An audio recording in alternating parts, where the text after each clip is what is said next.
एक विधवा महिला जो अपने ससुराल में नहीं रह रही है, क्या वो अपने ससुर जी से भरण पोषण की मांग कर सकती है? नमस्कार दोस्तों, मैं आपका दोस्त एडवोकेट अमित कबीर। साथियों, इलाहाबाद हाई कोर्ट से एक महत्वपूर्ण यहाँ पर डिसीजन आया है इसी क्वेश्चन के संबंध में, इसी सर्कमस्टांसेस के संबंध में कि जब एक विधवा महिला अपने ससुराल में नहीं रहती है, अपने माता पिता के साथ रह रही है या कहीं और रह रही है, क्या वो अपने फादर इन लॉ से भरण पोषण की हकदार होगी? तो दोस्तों, आज हम इसी को डिस्कस करने वाले हैं। तो दोस्तों, इलाहाबाद हाई कोर्ट से एक महत्वपूर्ण डिसीजन आया है इसी परिस्थिति के ऊपर कि जब यहाँ पर जो बहू है, विधवा बहू है, वो अपने ससुराल में नहीं रहती है और अपने मायके में अपने माता पिता के साथ रहती है या कहीं और रहती है, तो ऐसी परिस्थिति में क्या वह अपने ससुर जी से भरण पोषण की हकदार होगी? यदि उसके पास यहाँ पर कोई आय का सोर्स नहीं है, तो क्या वह अपने ससुर से भरण पोषण की हकदार होगी?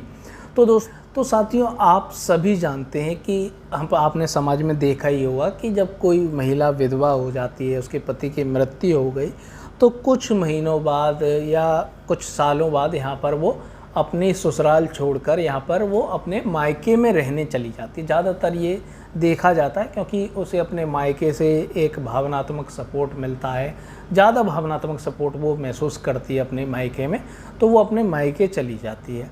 तो दोस्तों, ऐसे ही कंडीशन थी यहाँ पर, जो केस यहाँ पर जो अपील की गई थी इलाहाबाद हाई कोर्ट में।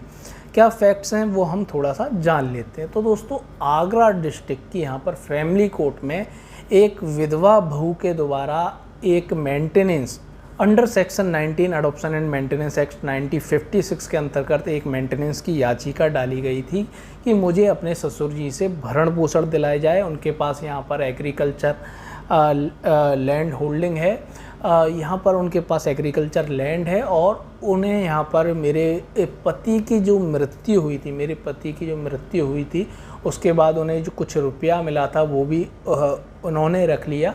तो इस तरीके के तर्क दिए और यहाँ पर मेंटेनेंस की मांग की।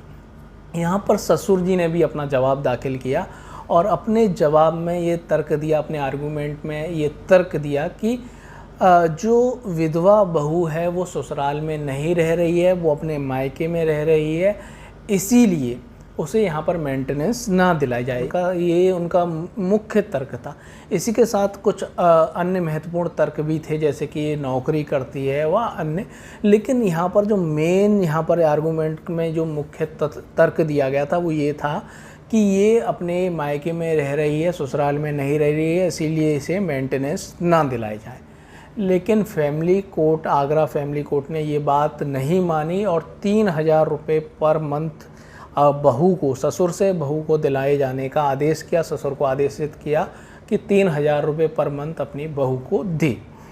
ससुर यहाँ पर जब ये आदेश पारित हुआ, वो इलाहाबाद हाई कोर्ट पहुँचे अपने वकील के माध्यम से और उन्होंने यहाँ पर फिर यही तर्क दिया कि ये जो बहू है वो ससुराल में नहीं रह रही है, अपने मायके में रह रही है, और इसी के साथ अन्य कुछ तर्क और भी दिए, लेकिन मुख्य तर्क यही था। तो इलाहाबाद हाई कोर्ट ने यहाँ पर ये बताया कि बहुत से वेरियस रीज़न होते हैं कि पति की मृत्यु के बाद जो विधवा महिला है वो ज़्यादातर देखा गया है कि वो अपने मायके में रहने के लिए चली जाती है।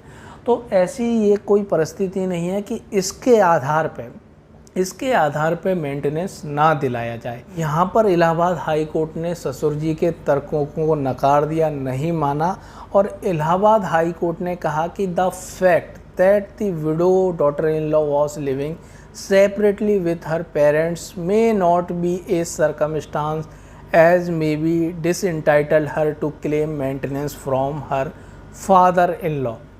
तो ऐसी परिस्थिति कि वो अपने मायके में रह रही है, ऐसी परिस्थिति उसे यहाँ पर डिसइंटाइटल नहीं करती मेंटेनेंस लेने के लिए। तो ये महत्वपूर्ण ये फैसला आया है इलाहाबाद हाई कोर्ट का। दोस्तों, सेक्शन 19 हिंदू अडॉप्शन और मेंटेनेंस एक्ट के अंतर भी ऐसी कोई परिस्थिति नहीं लिखी गई है कि यहाँ पर ससुराल में रहना ज़रूरी है। लेकिन यहाँ पर ये अपील जो दाखिल की गई थी ससुर जी के द्वारा, उनकी जो अपील थी उसको यहाँ पर आंशिक रूप से पार्शली तौर पर यहाँ पर अलाउड किया गया, और उनकी ये एक मांग थी कि ये मेंटेनेंस को कम भी किया जाए। तो यहाँ पर मेंटेनेंस को 3000 से घटाकर 1000 यहाँ पर कर दिया गया।